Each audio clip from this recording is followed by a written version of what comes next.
এইখানে হচ্ছে এই যে চেকপোস্টটা 300 ফিটের, এই চেকপোস্টার কারণে ম্যাক্সিমাম বাইকারগুলো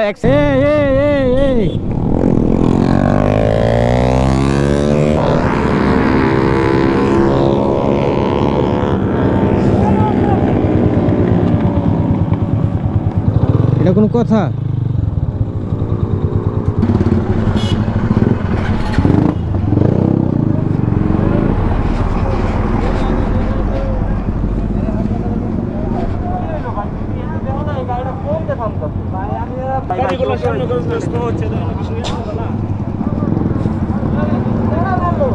এটি কোনো কথা? এই এফজেডটা প্রাইভেটে পিছে মারছে ওটা।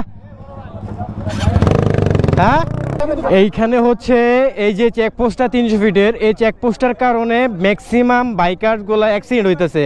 কারণ মেন কথা হচ্ছে যখন এইখানে ঢাল উঠার ক্ষেত্রে হিলের উপর দেখা যায় না যে এখানে চেকপোস্ট আছে না কি আছে, যার কারণে টাইম না আসার পরে এই যে প্রাইভেটগুলো সিগন্যাল দেয়, সিগন্যাল দেওয়ার পরে পিছনে যে গাড়িগুলো থাকে সেটা তো দেখা যায় না, গাড়ির পিছনে থাকলে সামনে কি আছে না আছে, যার জন্য প্রতিনিয়ত যে অ্যাক্সিডেন্ট হইতেছে চেকপোস্টের থাকার কারণে। এই যে ঢালদার নামার লগে একটা পিছনে গাড়ি থাকলে গাড়িটা পুলিশের সিগন্যাল দিলে পিছনে দেখা যায় না এই জায়গায় চেকপোস্ট না অন্য কিছু, যার কারণে ইমার্জেন্সি ব্রেকও করা যায় না, যার কারণে পিছন দিয়ে মাইরা দিয়া অ্যাক্সিডেন্ট হয়, প্রতিনিয়ত অ্যাক্সিডেন্ট হইতেছে চেকপোস্টের জায়গায়।